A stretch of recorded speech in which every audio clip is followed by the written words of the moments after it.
అందరికీ నమస్కారం. స్టార్ జే మనం న్యూస్కు స్వాగతం.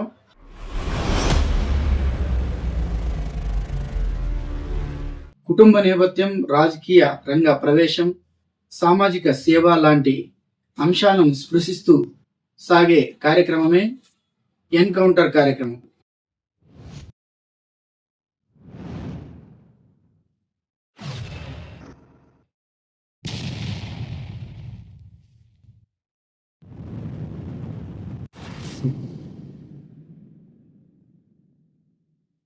ఈరోజు ఓ మారుమూల పల్లె ప్రాంతం నుండి నాయకుడిగా ఎదిగి కార్యకర్తగా ఎన్నో కష్టాలు పడి నాయకుడిగా ఎన్నో బాధలు చూసి ఈరోజు ఓ స్థాయికి వచ్చి సోమందేపల్లి మండల మాజీ ఎంపీగా ప్రజెంట్ సోమందేపల్లి మండల తెలుగుదేశం పార్టీ కన్వీనర్గా ఎదిగిన నడింపల్లి వెంకటేష్ గారితో సీజన్ 2 ఎన్కౌంటర్లో మనం ఇంటర్వ్యూ చేయబోతున్నాం. ఆయన కష్ట నష్టాలు, ఆయన పైన బాధలు, రాజకీయాలు రావడానికి ముఖ్య కారణం ఏంటో మీకు ఇంటర్వ్యూ చేస్తాం.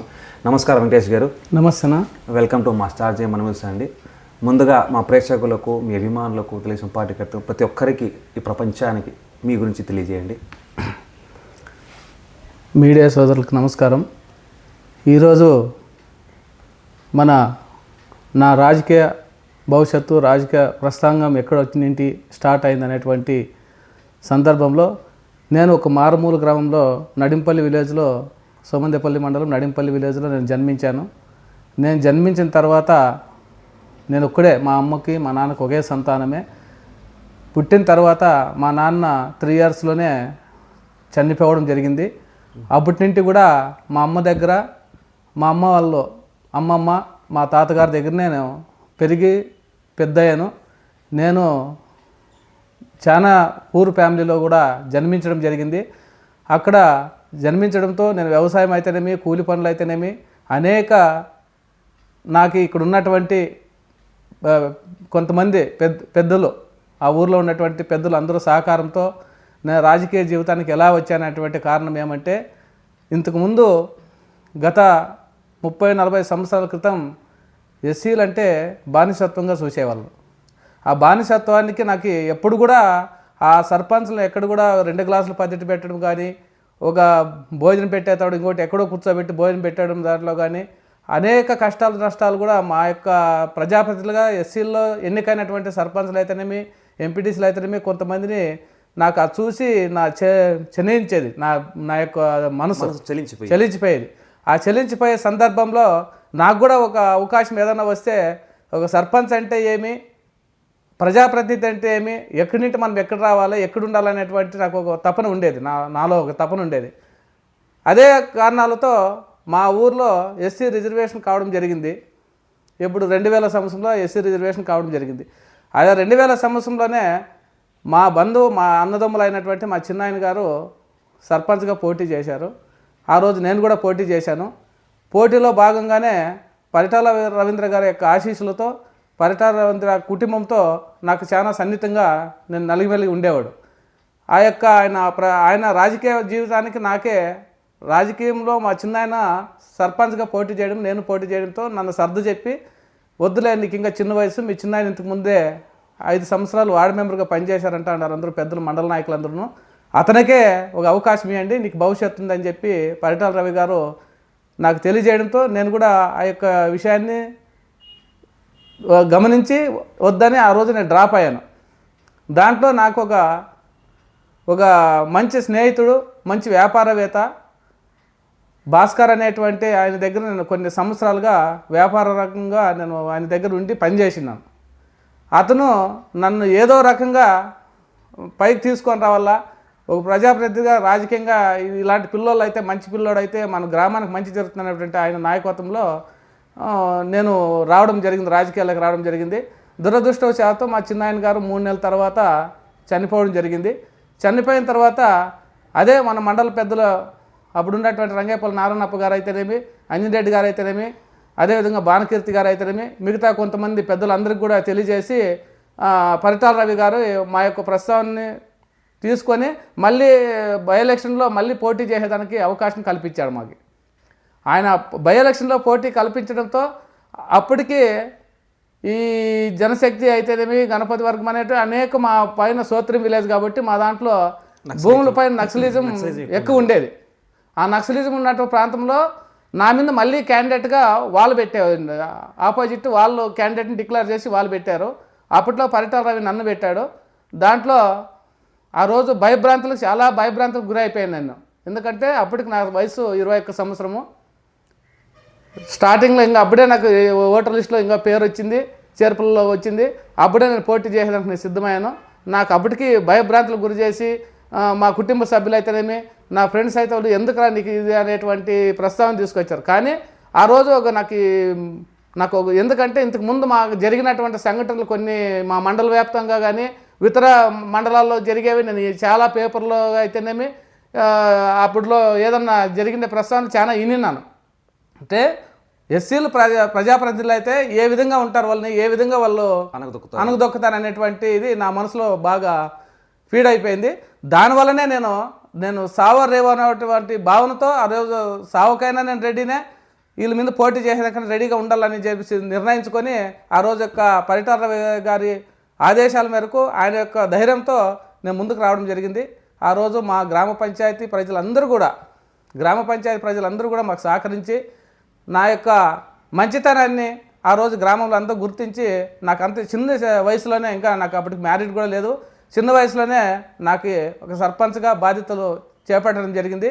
చేపట్టిన తర్వాత అనేక సంక్షేమ కార్యక్రమాలు, అభివృద్ధి కార్యక్రమాలు అయితేనేమి, ప్రజలకు ఉన్నటువంటి కష్టాలు అయితేనేమి అన్నీ కూడా దగ్గరుండి కలెక్టర్ ఆఫీస్కి అయితేనేమి, ఎస్పీ గారి ఆఫీస్కి అయితేనేమి, మా ఊర్లో ఉన్నటువంటి భూముల సమస్య ఎక్కువ ఉండేది. అప్పుడు ఆ బెడలతో వాళ్ళందరినీ ఎట్లు పంపించాలనేటువంటి దీంతో డిపార్ట్మెంట్పై ఆధారపడి డిపార్ట్మెంట్లో బాగా మమేకమై డిపార్ట్మెంట్లో ఏ ఒక్క చిన్న సమస్య వచ్చినా కూడా నాకు డిపార్ట్మెంట్ కూడా సహాయ సహకారాలు బాగా అందించారు. ఆ విధంగానే నేను నా యొక్క రాజకీయ ప్రస్థానాన్ని ముందుకు తీసుకొని వచ్చాను. ఆ రాజకీయ ప్రస్థానం ముందుకు తీసుకొని రావడంతో అదేవిధంగా దురదృష్టవశాత్తు జెడ్పీటీసీగా అశ్వత్ నారాయణ ఉండేవారు. వాళ్ళు 2004లో చనిపోవడం జరిగింది. వాళ్ళు చనిపోయిన తర్వాత 2004లో వాళ్ళు చనిపోవడంతో ఆ రోజు ఎవరు అనేటువంటి మళ్ళీ ప్రస్తావన వచ్చింది.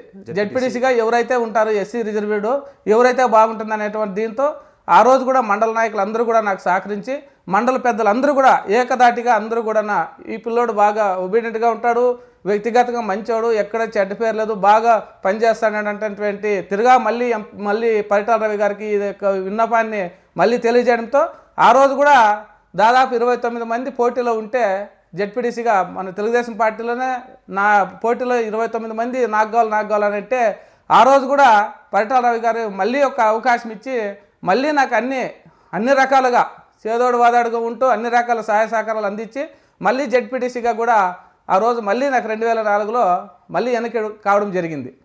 ఆ రోజు 2772 ఓట్ల మెజార్టీతో ఈ మండలంలో నేను జెడ్పీటీసీగా గెలవడం జరిగింది.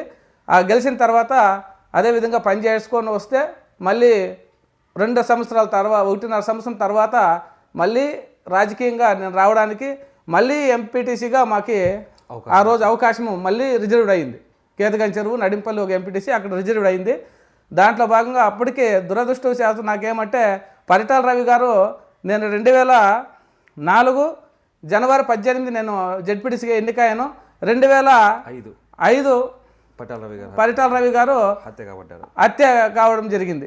హత్య కావడంతోనే నాకు ఆ రోజుకి ఇంక నా రాజకీయ జీవితం ఇంతే అనుకొని నేను ఒక సందేశాన్ని నా మనోధైర్యాన్ని కోల్పోవడం జరిగింది. అంతలోనే పరిటాల సునీతమ్మ గారు ఆ యొక్క కుటుంబం మళ్ళీ కూడా రాజకీయాల్లోకి రావడము, మేడం గారు పరిటాల సునీతమ్మ గారు మళ్ళీ ఎమ్మెల్యేగా కావడము, ఆ రోజు మళ్ళీ మమ్మల్ని పిలిచి మళ్ళీ ఎంపీటీసీగా నన్నే సెలెక్ట్ చేసి ఆ రోజు ఎంపీటీసీగా గెలవడంతో నేను గెలిచాను. నాతో పాటు ఆ రోజు తెలుగుదేశం సంబంధించినటువంటి ఎంపీటీసీలు 11 మంది కూడా ఈ యొక్క మండలంలో గెలిచి స్వీప్ చేయడం జరిగింది. రాజకీయ ప్రస్థానంలో అనేక సందర్భాల్లో ఎన్ని ఒడదొడుకులు వచ్చినా కూడా నాకు ఉన్నటువంటి మనోభావం ఏమంటే నాకు వచ్చినటువంటి కష్టాన్ని కానీ సుఖాన్ని కానీ మా మండలంలో ఉండేటువంటి మండల నాయకులను సంప్రదించడము, అదే నాకు ఏదన్నా సమస్య వస్తే పెద్దలు కాన్స్టిట్యున్సీలో ఉండేటువంటి పెద్దలకు నా యొక్క విషయాలు నేను తెలియజేయడము, ఆ విధంగా నా ప్రస్థానం తీసుకోవడంతోనే నాకు అన్ని కార్యక్రమాలు అన్ని పదవులు కూడా నాకు వరించడం జరిగింది. కానీ నేను తెలుగుదేశం కుటుంబంలో నేను చాలా రుణపడి ఉన్నాను. ఎందుకంటే ఈ మండలంలో తెలుగుదేశంలో నాకు అనేక సార్లు ఎలక్షన్లో అవకాశం కల్పించి నా ఎంటుండి కార్యకర్తలు అయితేనేమి, తెలుగుదేశం లీడర్లు అయితేనేమి అందరూ కూడా నా వెనువెంట ఉండి నా యొక్క బాధలను అందరూ కూడా పాలు పంచుకొని అనేక సార్లు గెలిపించేదానికి వాళ్ళంతా ప్రయత్నం చేయడంతో వాళ్ళందరికీ ప్రత్యేకమైనటువంటి కృతజ్ఞతలు, ధన్యవాదాలు ఈరోజు నేను తెలియజేస్తున్నాను. మీకు 3 సంవత్సరాల వయసు ఉన్నప్పుడే మీ నాన్నగారు చనిపోయారని చెప్పారు. అమ్మ నాన్న అప్పుడు ఏం పని చేసేవారు? మీ అంటే ఇంకా మీకు ఊహగా తెలిసి ఉండదు, ఇంకా పాలు తాగే వయసు మీది. ఆ స్థితిలో ఆ వయసులో మీ నాన్నగారు మీకు కోల్పోవడం, మీ ఇంటికి పెద్ద దిక్కు కోల్పోవడం, మీ ఇంటికి కేవలం ఒకే ఒక సంతానం మీరు. అలాంటి పరిస్థితుల్లో మీ అమ్మగారు ఏం పని చేసేవారు? మీ అమ్మగారు ఎలా నిలదొక్కున్నారు? ఎలా ధైర్యంగా ముందుకు చేశారు? మిమ్మల్ని ఈ స్థాయికి అంటే ఈ స్థాయికి తీసుకోవడం కాదు, ఏం పని చేసేవారు అమ్మగారు? మా అమ్మ అయితే చాలా కష్టపడింది. ఊర్లో కూలి పనులు చేసి మా అమ్మ పుట్టినిల్లు అదే, మెట్టిల్లు అదే. కానీ మా మెట్టింటి వాళ్ళు మా అమ్మకి ఎవరు సహకరించడం లేదు. పుట్టింటి వాళ్ళు తల్లిదండ్రులు దగ్గర పెట్టుకొని నన్ను మా అమ్మను కూడా దగ్గర పెట్టుకోవడం జరిగింది. ఆ దగ్గర పెట్టుకొని మా అమ్మ కూలి పని చేసి, మా తాతగారు వ్యవసాయ పని చేసేవారు. దగ్గరుండి నాకు కూడా మా మామగారు అందరూ కూడా సహకరించినారు. వాళ్ళ దగ్గరే నేను ఉండి నేను దాదాపు 18 సంవత్సరాల వయసు వచ్చేంత వరకు కూడా మా తాతగారి దగ్గర, అమ్మగారి దగ్గరే నేను పెరిగాను. 18 సంవత్సరాల తర్వాత వాళ్ళ దగ్గరే పెరిగారు, చేసుకుని మీ అన్న పాలన మొత్తం మీ అమ్మమ్మ వాళ్ళే చూసుకున్నారు. ఎంతవరకు చదివారు? ఎక్కడ వరకు చదివారు మీరు? నేను ఇక్కడ నడింపల్లిలో ఎలిమెంటరీ స్కూల్లో 4th క్లాస్ వరకు నడింపల్లిలో చదివాను. తర్వాత 7th వరకు హిందూపూర్లో చదివాను. అంతే 7th వరకు నేను చదివాను. 7th అయిపోయిన తర్వాత నా యొక్క విద్య అనేది అప్పటికే ఆగిపోయింది. అప్పుడు కారణాలంటే కష్టాలతో, అంటే నా ముందు చదువులు పోవడానికి నాకు ఇంకోటి ఇబ్బందులు. అప్పటికి కుటుంబంలో మేము ఉన్నాం కాబట్టి బరువు బాధ్యతలు అన్నీ పెట్టేదానికి వాళ్ళు కూడా మాకు సహకరిస్తారో సహకరిస్తారో అనేటువంటి ఉద్దేశంతో మా అమ్మగారే ఎంతవరకు నాకు ఆర్థిక ఇబ్బందులు దిక్కు లేకుండా తరుణంలో మా అమ్మగారికి ఇంకోటి ఆవిడ సోమత లేదు ముందు చదువులు చదివించేదానికి. మా తాతగారు మా అమ్మగారు ఏమంటారు అనేటువంటి ఫీలింగ్తో వాళ్ళు ఏమనుకుపోయినా నా మనసులో ఆ యొక్క భావాలు నాలో కలిగి వద్దులే ఏదో కూలి పని ఏదో చేసుకుందామంటని చెప్పేసి మా అమ్మకు తోడుగా ఉండి నేను అప్పటికి డివైడ్ అయ్యి కొంతమంది పెద్దలు ఊర్లో పెద్ద రైతులతో అయితేనేమి వ్యాపారవేత్తలతో నా యొక్క ప్రస్థానం సాగడం జరిగింది. ఆ రోజు జరిగిండే దానివల్లనే నేను మళ్ళీ నా బాధలు కష్టాలన్నీ కూడా తెలుసుకొని నా రాజకీయ జీవితాన్ని ఎలా ముందుకు తీసుకొని పోవాలి, నేను ఎలా ఒక నాయకుడిగా తయారు కావాలి, ఇంకా నాలాంటి వారు ఇంకా పేదవారికి ఆదర్శంగా ఈ మండలంలో మనం నిలబడాలి, మన వారికి ఏదైనా కష్టాలు వస్తే వాళ్ళ కష్టాల్లో మనం కూడా వెనువెంట ఉండాలనేటువంటి ఒక ఆలోచనతో నేను రాజకీయ జీవితాన్ని ఎన్నుకోవడం జరిగింది. అంటే కులపరంగా తీసుకుంటే ఒక ఎస్సీ సామాజిక వర్గానికి చెందినవారు అంటే మీకు మనసులో బాగా నాటుకుపోయింది ఏంటంటే ఎస్సీ దళిత కులానికి చెందినవాడు ఎవరైనా సరే రాజకీయ పరంగా ఉండొచ్చు, ఏవి ఉన్న స్థాయిలో ఉండొచ్చు, అయినా కూడా సమాజం కావచ్చు, పెద్ద పెద్ద కులస్తులు కావచ్చు, వాళ్ళు చిన్న చూపునే చూస్తారు. అలాంటి మీకు బలమైన కారణం ఏమైనా తగిలిందా? బలమైన కారణం అంటే అదే నడింపల్లోనే ఒక ఎస్సీ సామాజిక వర్గానికి చెందినటువంటి ఒక సర్పంచ్గా గోవిందప్ప అనేటువంటి పెద్ద ఆయన సర్పంచ్గా అయ్యాడు సర్పంచ్గా అయ్యాడు. అయిన తర్వాత ఆ యొక్క సర్పంచ్గా ఆయన యొక్క విధులకు కానీ ఆయన చేసే పనిలో కానీ సర్పంచ్కు అనేది స్వేచ్ఛ లేకుండా ఆయన కొంచెము ఇబ్బంది పడిండాడు. దాంతోపాటు బానిసత్వంగా ఆయన వాడుకోవడం జరిగింది. ఆ బానిసత్వంగా వాడుకోవడంతో నాకు ఉన్నటువంటి నా ఫ్రెండ్స్ కొంతమంది, నాకు ఉండే కొలీగ్స్, నా ఫ్రెండ్స్ అంతా కూడా ఆ రోజు మేము మాట్లాడుకునేవాళ్ళు, ఎస్సీలకు వస్తే ఈ విధంగా అణుగుదొక్కుతారు, ఎస్సీలు అంటే ఏమి, చట్టం అందరికీ ఒకటే అనేటువంటి భావన అప్పుడు నా ఫ్రెండ్స్లో కూడా ఒక డీలర్ అక్కడ చౌడప్ప అని ఒక డీలర్ కూడా అయ్యాడు. మేమంతా 7 మంది ఫ్రెండ్స్ ఉండేవాళ్ళు బాగా.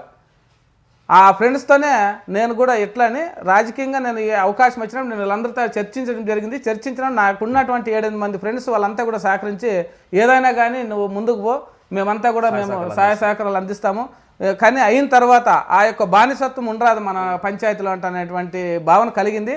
అప్పుడు కొంచెం పెత్తందారులో ఆ బానిసత్వానికి నాకు దూరంగా ఉండాలి, దూరం చేయాలనేటువంటి ఉద్దేశంతోనే నేను ఈ నిర్ణయం తీసుకోవడం, రాజకీయ జీవితాన్ని ప్రారంభించడం జరిగింది. అంటే మీ టార్గెట్ ఏంటంటే కుల వివక్ష అనేది, కుల వివక్షత ఉండరాదని నాకు ఒకటి నా యొక్క ధ్యేయం అదే. కుల వివక్షత ఉండరాదు.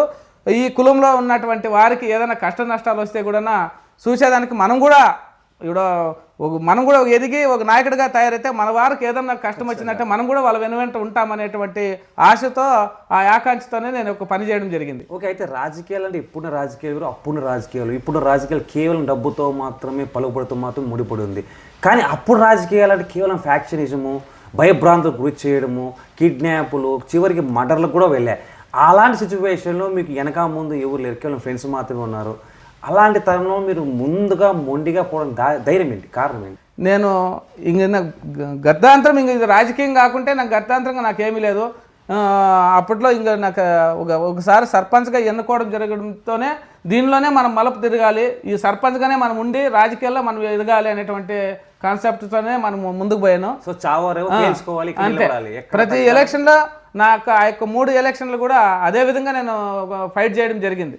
అంటే నాకు ఉన్నటువంటి పెద్దలంతా పార్టీలో, తెలుగుదేశం పార్టీలో ఉన్నటువంటి కాన్స్టిట్యున్సీలో కానీ, పరిటాల రవీంద్ర కానీ, మన మండలంలో కానీ అందరూ కూడా బాగా సహకరించారు. వాళ్ళ సహకారంతో నేను ఎప్పటికి కూడా మర్చిపోను నేను ఈ పార్టీలో. కానీ నా జీవితాంతం కూడా నా యొక్క కుటుంబం కూడా ఇదే రాజకీయంగానే, ఇదే పార్టీలోనే మేమంతా యొక్క జీవితాన్ని కొనసాగిస్తామే. కానీ మాకు ఎలాంటి ఆలోచనలు కానీ ఎలాంటి ఇవి కూడా ఎప్పటికీ రావు. నా భవిష్యత్ అంతా కూడా తెలుగుదేశంతోనే ముడిపడి ఉంటుంది. అయితే పరిటాల రవీంద్ర గారు తదనంతరమైన మర్డర్ జరిగిన తర్వాత పరిటాల సునీతమ్మ గారు వచ్చారు, మనకు ఎమ్మెల్యేగా అయ్యారు. ఆమె తర్వాత మనకు పెనుగొండ నియోజకవర్గ ఎమ్మెల్యేగా 2009లో పార్సార్థి గారు వచ్చారు. ఆయన పీరియడ్లో మీరు ఎలా పనిచేశారు, ఎలా ఉంది? పార్సార్థి గారి పీరియడ్లో కూడా నేను బ్రహ్మాండంగా పనిచేశాను. కులపరంగా అయితేనేవి, పార్టీలో ఉండే నాయకులతో అయితేనే కలుపుకొని, కుల బంధువులతో కూడా కలుపుకొని నేను అప్పుడప్పుడు కూడా ఎంఆర్పిఎస్లో కూడా నేను ఎక్కువ నాయకత్వం నేను పోయేవాడు, నాయకత్వం తీసుకోండేవాడు. కానీ ఎంఆర్పిఎస్లో ఉన్నా కూడా ఎక్కువ ప్రాధాన్యత తెలుగుదేశంకే నేను ఇచ్చేవాడు. అదొక వైపు ఇదొక వైపు ఉంటుంది. కానీ దాంట్లో ఎక్కువ శాతం నేను తెలుగుదేశం పార్టీకే కష్టపడేవాడు. తెలుగుదేశం అంటే నాకు అభిమానము. ఏదన్నా సమస్యలు ఏదన్నా మా వారికి ఏదన్నా వస్తే ఎంఆర్పిఎస్లో ఉన్నటువంటి పెద్దలు అయితేనేమి, ఎంఆర్పిఎస్లో ఉండే క్యాడర్ లీడర్లు అయితేనేమి వాళ్ళందరూ కూడా దగ్గర పిలుచుకొని ఏ విధంగా మనం పోతే మన వారికి న్యాయం జరుగుతుంది అనేటువంటి భవిష్యత్తు ఉంటుంది అనేటువంటి ఆ విధంగా నేను మా వాళ్ళని కూడా దగ్గర తీసి పనిచేయడం జరిగింది.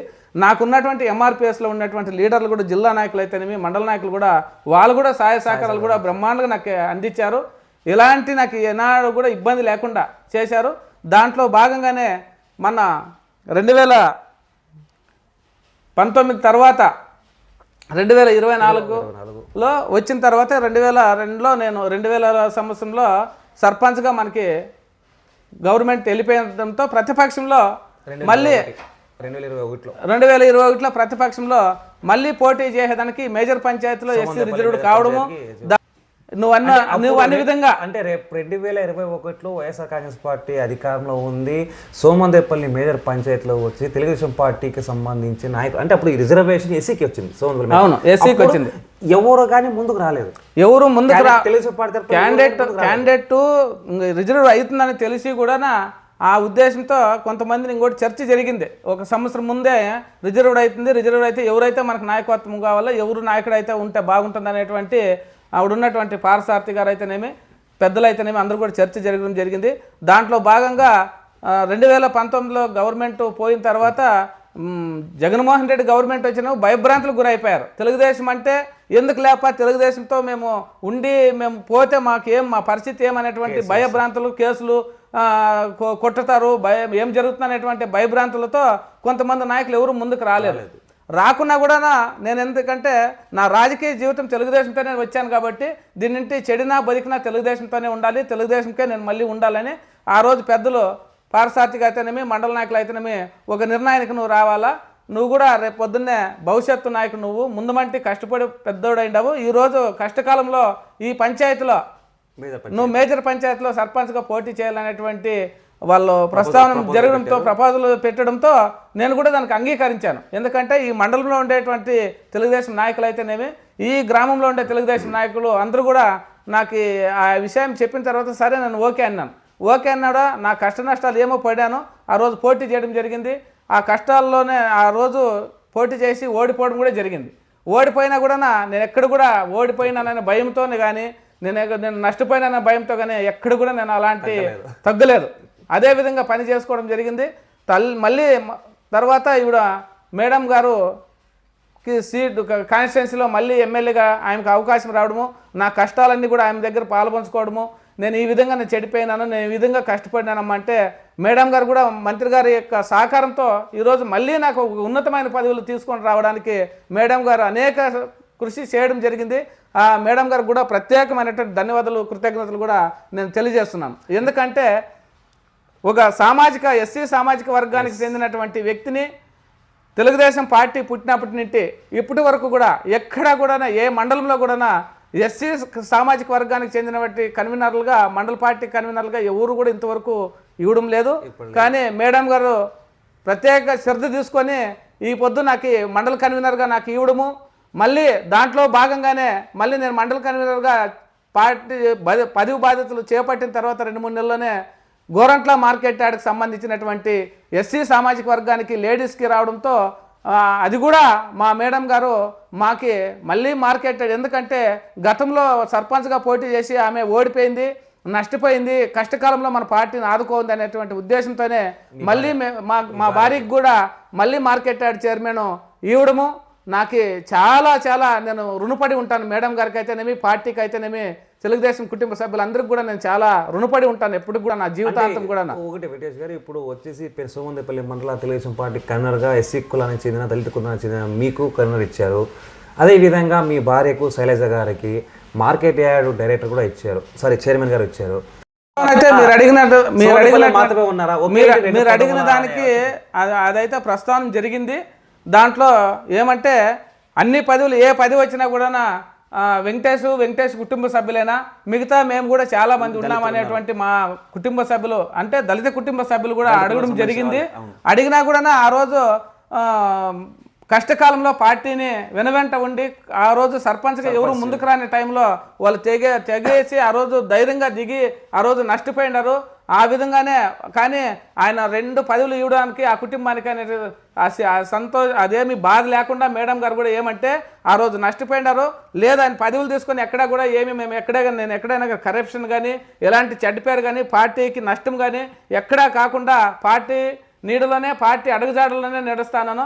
ఎక్కడ కూడా నేను ఎప్పుడైతే నేను పార్టీలో విధేయతగా ఉన్నానో ఆ విధంగా పెద్దలు కూడా, పార్టీలో ఉండేటువంటి పెద్దలు కూడా మాకు అదే విధంగా సహకరించి మళ్ళీ తర్వాత మా మిత్రులతో కూడా, మా కుల బంధువులతో కూడా నేను కూడా మళ్ళీ మీరే కావాలా నాకు ఈ విధంగా నాకు ఇంకోటి ఇచ్చేయండి అంటే వాళ్ళు కూడా అలాంటి సంకోపం ఏమీ లేదు. కానీ మాకు అడిగి నీకు ఇచ్చింటే కూడా మేమేమి బాధపడము అనేటువంటి అది కూడా మాట్లాడడం జరిగింది. ఎలాంటి ప్రాబ్లం లేదు. అయితే ఇంకో రూమర్ కూడా ఒకటి వచ్చింది. ఎందుకు వచ్చిందంటే సోమందేపల్లి మండలానికి చెందిన వైఎస్ఆర్ కాంగ్రెస్ పార్టీకి దళిత కులానికి చెందిన పందిపట్టి గజేంద్ర నియమించారు. కాబట్టి దానికి పోటీగా మాత్రమే తెలుగుదేశం పార్టీ కన్వీనర్గా అదే సామాజిక వర్గానికి చెందిన వెంకటేష్ గారిని నియమించారు కూడా కొన్ని రూమర్లు వచ్చాయి.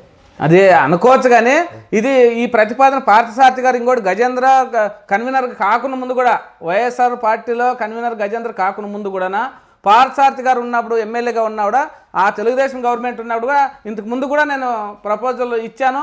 అప్పుడు కూడా నాకు మండల కన్వీనర్గా నాకు కావాలనేటువంటి అవకాశం నాకు కల్పించండి అని చెప్పి అంటే ఆ రోజు కొన్ని ఈక్వేషన్లతో, మండల ఈక్వేషన్లతో కొన్ని మారడంతో ఆ రోజు పార్థసారథి గారు కూడా ఒక మాట చెప్పారు, భవిష్యత్తు నీకుంది, ఈరోజు ఏదో మండలంలో అన్ని సామాజిక వర్గాలకి నేను న్యాయం చేయాలి, అందువల్లనే నీకు ఈరోజు ఇవ్వడానికి కొంత ఇబ్బందిగా ఉంది, తప్పుకో నీకు భవిష్యత్తు ఉంది, భవిష్యత్తులో ఏదో దాంట్లో నీకు ఉన్నతమైన దీంట్లో తీసుకొని పోతామని అప్పుడు హామీ ఇవ్వడంతోనే నేను ఆ రోజు డ్రాప్ అయ్యాను. ఆ రోజు ముందు కూడా అడిగాను. దాంట్లో భాగంగానే మళ్ళీ సవితమ్మ మేడం గారు వచ్చిన తర్వాత అది దృష్టిలో పెట్టుకొని ఇంతకు ముందు కూడా అడిగాడు. కానీ ఇప్పుడు ఆయన కష్టపడి పార్టీని కూడా అన్ని రకాలుగా పార్టీలో అన్ని ముందుండి పనిచేస్తూ ఉంటాడు. ఆయన కన్వీనర్గా ఇవ్వాలనేటువంటి మా మండల నాయకులు అందరూ కూడా చర్చిస్తే మండల నాయకులు అందరూ కూడా ఏకదాటిపైన అందరూ కూడా ఏకదాటిపైన అందరూ ఒకే మాట మాట్లాడి వెంకటేష్కి ఇస్తే మాకు ఎలాంటి సందేశం లేదమ్మా ఇమ్మా అంటని చెప్పి వీళ్ళంతా తెలుగుదేశం నాయకులు ఎవడైతే చెప్పారో మేడం గారు కూడా మా సామాజిక వర్గానికి కేటాయించడం జరిగింది. అంటే 2021 జరిగిన సర్పంచ్ ఎలక్షన్లో మన సోమందేపల్లి మండల వ్యాప్తంగా 16 పంచాయతీలు కేవలం ఒక పంచాయతీ మాత్రం తెలుగుదేశం పార్టీ గెలిచింది. అది కూడా మన రంగేపల్లికి సంబంధించిన వెంకటరమణ గారు ఉన్నారు. ఆయన నిలబడి రంగేపల్లి గ్రామానికి చెందిన నరసింహమూర్తిని మాగేచెరువు సర్పంచ్. మాగేచెరువు అనేది మన జిల్లాలోనే తెలుగుదేశం పార్టీకి కంచుకోట అయినటువంటి గ్రామము. అంటే సోమందేపల్లి కూడా తెలుగుదేశం కంచుకోటే. కానీ కొన్ని అనివార్య కారణాల వల్ల అనేక రకాలుగా ఆ రోజు ఇబ్బందులు పెట్టి తెలుగుదేశం పార్టీ సంబంధించినటువంటి సర్పంచ్లు ఎంతోమంది గెలిచేవారు. ఆ రోజు కూడా దాంట్లో మేము కూడా గెలిచేవాళ్ళు. కానీ ఆ విధంగా ఇబ్బంది పెట్టి వాళ్ళ దొడ్డిదారిన గెలిచి అప్పుడు అధికారాన్ని చేపట్టారు. కానీ స్ట్రైట్గా ఎవరు ఏ ఎలక్షన్ కూడా జరిగింటే కూడా ఆ రోజుకి అర్థానికి అర్థం మేము కూడా గెలిచేవాళ్ళు. దాంట్లో అయితే సందేశం లేదు. ఇది నగ్న సత్యం. ఎందుకంటే స్టేట్ వేజ్ పాలసీ జరిగింది కాబట్టి దాంట్లో భాగంగానే ఆ రోజు మా మండలం అంతా తెలుగుదేశం సంబంధించినటువంటి అభ్యర్థులందరూ కూడా ఓడిపోవడం జరిగింది. అంతేగాని కొండ నియోజకవర్గానికి సబితమ్మని ఎమ్మెల్యే అభ్యర్థిగా ప్రకటించేసిన బొమ్మాయి గారు. చాలామంది ఏం గెలుస్తుంది అన్నారు. సబితమ్మ గారికి వ్యతిరేకంగా అబ్బోయి అంటే వైఎస్ఆర్ కాంగ్రెస్ పార్టీ తరఫున మాజీ మంత్రి చార్జు ఉషశ్రీ గారిని నియమించారు. అప్పుడు చాలా టఫ్గా ఉండేది పరిస్థితి. ఖచ్చితంగా మేమే గెలుస్తున్నాం, రాబోతున్నాం, ఈసారి కూడా మేము 175 అన్నారు. అలాంటి తరుణంలో సబితమ్మ పనితీరు ఎలా ఉంది? సవితమ్మ పనితీరు గత 3 సంవత్సరాలు 4 సంవత్సరాల మంటి కూడా సవితమ్మ పనితీరు అంటే గ్రామాన తెలుగుదేశం కుటుంబ సభ్యులకి ఏ ఒక్క కష్టాలు వచ్చినా కూడా ఏ ఒక్క బాధ వచ్చినా కూడా వెనువెంట ఉండి మేడం గారు చాలా కుటుంబాలకు ఆదుకోవడం జరిగింది. ఆ కుటుంబాల్లో భాగంగా కష్టాల్లో కూడా వాళ్ళు ఎక్కడుంటే కష్టమున్న వ్యక్తులు ఎక్కడుంటే అక్కడ మేడం గారే స్వయాన పోయి సవితమ్మ మేడం గారు వాళ్ళ కష్టాల్లో పాలుపంచుకొని వాళ్ళ దగ్గరే కొన్ని సందర్భాలు కొన్ని అక్కడే బస చేసి కూడా వాళ్ళని ఓదార్చడం జరిగింది. తెలుగుదేశం కుటుంబ సభ్యులకు ఏదైనా జరిగింటే దాంట్లో ఓడిపోయినటువంటి సర్పంచ్లు కూడా 5 మండలాల్లో ఉన్నటువంటి సర్పంచ్లుగా పోటీ చేసి ఓడిపోయిన కుటుంబాలు అందరినీ కూడా దగ్గరుండి పలకరించి మేడం గారి యొక్క వాళ్ళకి ఉన్నటువంటి కష్టాలన్నీ కూడా ప్రేమగా దాన్ని మార్చి ఈ విధంగా మీరుంటే భయపడితే మేము రాజకీయం చేయలేము, మేనున్నాను మీకంట అనేటువంటి మేడం గారు ఆ యొక్క ధైర్యాన్ని ప్రోత్సాహాన్ని ఇవ్వడంతోనే నాయకులందరూ కూడా బలపడడం జరిగింది. దాంట్లో కసిగా పనిచేశారు. 2019లో నుండి 2024లో ప్రతిపక్షంలో తెలుగుదేశం పార్టీ నాయకులు అయితేనేమి కార్యకర్తలు అయితేనేమి తెలుగుదేశం పార్టీ ఏ ఒక్క కార్యక్రమం పిలుపునిచ్చినా కూడా కసిగా పనిచేశారు. సవితమ్మ గారు రోడ్డు మీద ధర్నా చేశారు, చంద్రబాబు నాయుడు అరెస్ట్ చేసినారు, కూడా రోడ్డు మీద పడుకున్నారు పెనుగొండ అంబేద్కర్ సర్కిల్. అవును, పోలీసులు కూడా అరెస్ట్ చేశారు, హౌస్ అరెస్ట్ చేశారు. ఎంత రకరకాలుగా ఎన్ని రకరకాల ఇబ్బందులు పెట్టినా భయభ్రాంతులకు గురి చేసినా కూడా మేడం గారు కూడా ప్రాణానికి తెగించి పనిచేసింది. ఆ రోజు ఆ ప్రాణానికి తెగించి పనిచేయడంతోనే మళ్ళీ నారా చంద్రబాబు నాయుడు గారు అయితేనేమి లోకేష్ బాబు గారు అయితేనేమి పార్టీలో ఉండేటువంటి పెద్దలు అయితేనేమి కూడా మేడం గారికి టికెట్ ఇవ్వడము, ఈ పెనుగొండ కంచుకోటలో మళ్ళీ తెలుగుదేశం జెండా ఎగరేయడము, జిల్లాలోనే లేకున్నటువంటి అత్యధిక మెజార్టీ కూడా మా కాన్స్టిట్యున్సీలో తెలుగుదేశంలో ఉన్నటువంటి నాయకులు కుటుంబ సభ్యులందరూ కూడా ఆ మేడం గారికి ఆ బలాన్ని చేకూర్చడం జరిగింది. ఆ బలం చేకూర్చడంతోనే మళ్ళీ ఈ బలాన్ని కూడా బేస్ చేసుకొని సారు పైన సీఎం గారు కూడా మేడం గారికి మంత్రి పదవి అవకాశం లేదు, ఊహించలేనటువంటి విధంగా మళ్ళీ మంత్రి పదవి ఇవ్వడము. మంత్రి పదవి ఇచ్చిన తర్వాత కూడా మేడం గారు కూడా అన్ని గ్రామాల్లోన అన్ని మండలాల్లోన ఏ ఒక్క సమస్య ఉన్నా కూడా అన్నీ కూడా కోడీకరించి ఇప్పుడు పార్టీ లైన్లో అయితేనేమి అదే పార్టీ కార్యక్రమాలు అయితేనేమి అన్ని రకాలుగా ముందుండి మాలాంటి నాయకులు అందరికీ కూడా ప్రోత్సహించి వాళ్ళకు ఉన్నటువంటి కష్ట నష్టాలను కూడా మేడం గారు బేస్ చేసుకొని నడిపించి యంత్రాంగాన్ని ఇప్పుడు కూడా మా తెలుగుదేశంలో ఎంతోమంది ఎన్నో రకాలుగా మాట్లాడుకుంటారు. ఎవరు మా కాకుండా వ్యక్తులు మాట్లాడుకుంటారు ఆపోజిట్ వాళ్ళు, కానీ అట్లా అదేమీ లేదు. తెలుగుదేశంలో మేము పార్సార్థి అంటే ఒకటి, సవితమ్మ అంటే ఒకటి, మేము ఎప్పుడు కూడా ప్రస్తావనే రాలేదు. ఆ పార్సార్థిని ఒకటే, మాకు సవితమ్మ ఒకటే. ఎలాంటి గ్రూపులు కానీ ఎక్కడ మాకు ఏమీ లేకుండా అందరూ కలిసిమెలిసి పనిచేసి అన్ని మండలాలను కూడా మంచి మెజార్టీని ఇచ్చాము. పార్సార్థి గారికి అయితేనేమి సవితమ్మ గారికి అయితేనేమి. సవితమ్మకు టికెట్ అనౌన్స్మెంట్ అయిన తర్వాత కూడా పెనుగొండలో ఒక హంగమా జరిగింది. పార్సార్థి అనుచరులు చాలా బాధపడ్డారు. వాళ్ళు తెలుగుదేశం పార్టీ కండువాలు తగలబెట్టారు, ఫ్లెక్సీలు తగలబెట్టారు, వీడియో చేశారు, బాధపడ్డారు కూడా. అది చాలా 2 వర్గాలుగా విడిపోయింది. అది చాలా దురదృష్టమైనటువంటి సంఘటన. ఎందుకంటే నేనైతేనేమి నాకంటే పెద్దలు అయితేనేమి పార్టీలో అన్నీ మనము అనుభవించిన తర్వాత కానీ అది ఆ చెడ్డ పేరు పార్సార్థికి రావాలనేటువంటి ఉద్దేశంతో కార్యకర్తలు తెలియక వాళ్ళ ఎమోషన్తో వాళ్ళు ఫీల్ అయ్యి ఆ కండువాలు కానీ బ్యానర్లు కానీ జెండాలు కానీ కాల్చినారు. కానీ మనమంతా కూడా ఆ జెండాలో పెరిగిండే వల్ల ఆ జెండా నీటిలో మనమంతా ఉండేవాళ్ళే కాబట్టి మాకు అలాంటిది ఏమీ లేదు. పార్సార్థి గారు కూడా మళ్ళీ పార్సార్థి గారికి న్యాయం జరిగింది, సవితమ్మకి న్యాయం జరిగింది, ఈ కాన్స్టిట్యూన్సీలో ఉండేటువంటి అందరికి కూడా న్యాయం జరిగింది. మాకు ఎలాంటి గ్రూపులు ఎక్కడ వివక్షత కానీ ఏమీ లేకుండా అంతా కలిసిమెలిసి గ్రూప్ రాజకీయాలు ఏటి లేవు. ఊరికే కాని వ్యక్తులు కొంతమంది మాట్లాడుకుంటారు, ఏమో మా కాని వ్యక్తులు వైఎస్ఆర్సీపీకి సంబంధించిన వ్యక్తులు వీళ్ళు పార్సార్థి వీళ్ళు సవితమ్మ అంటారు. కానీ మేడం గారు కూడా ఒకటే మాటే చెప్తా ఉంది, ఎక్కడ కూడా మాకు ఇంకోటి గ్రూప్ అనేది లేదు, మా గ్రూప్ అంతా కూడా తెలుగుదేశమే, తెలుగుదేశం అనేదే మా గ్రూప్. అంతేగాని నా గ్రూపు ఇంకొక గ్రూప్ అనేది ఎక్కడ కూడా మాకు ఆ ప్రస్తావన రాలేదు. మేము ఏ ఒక్క కార్యక్రమంలో కూడా అనలేదు. పార్సార్థి గ్రూప్ అని మేము అనడం లేదు, సవితం గ్రూప్ అనడం లేదు. తెలుగుదేశం లైన్లో ఉన్నాం, తెలుగుదేశంలో పనిచేస్తున్నాం. తెలుగుదేశంలో ఎవరికైతే టికెట్ ఇస్తారో వాళ్ళకి మేమంతా ముందుండి పనిచేసినాం. అంతేగాని మేము ఎలాంటి గ్రూపులు మాకు అట్లా సందేశాలు అట్లా ఎక్కడ కూడా రాలేదు, ఇప్పుడు కూడా రాదు. ఓకే, అయితే 2024లో ఎలక్షన్లో పోయే ముందు కూడా జగన్మోహన్ రెడ్డి గారు ఏం చెప్పారంటే వైనాట్ 175 అని చెప్పారు. ప్రతి చోట మేము గెలుస్తాం, 175 గెలుస్తామంటాం. అయితే తెలుగుదేశం పార్టీ జనసేన బీజేపీతో పోటీ పెట్టుకుని వాళ్ళతో కుమ్మకేసి దాని మీద కూటమి ప్రభుత్వంగా ఏర్పడి పోటీ చేశారు. 2019లో 151 సీట్లు వచ్చిన వైఎస్ఆర్ కాంగ్రెస్ పార్టీ ప్లేస్లో 2024 కని విని ఎన్నికని రీతిలో 164 సీట్లు అవడం అంత ఆషమాషిగా. దానికి కూడా ఇప్పటికి కూడా వైఎస్ఆర్ కాంగ్రెస్ పార్టీ వాళ్ళు ఈవీఎం ట్యాంపరింగ్ అంటున్నారు. ట్యాంపరింగ్ అనేది వాళ్ళు భ్రమ.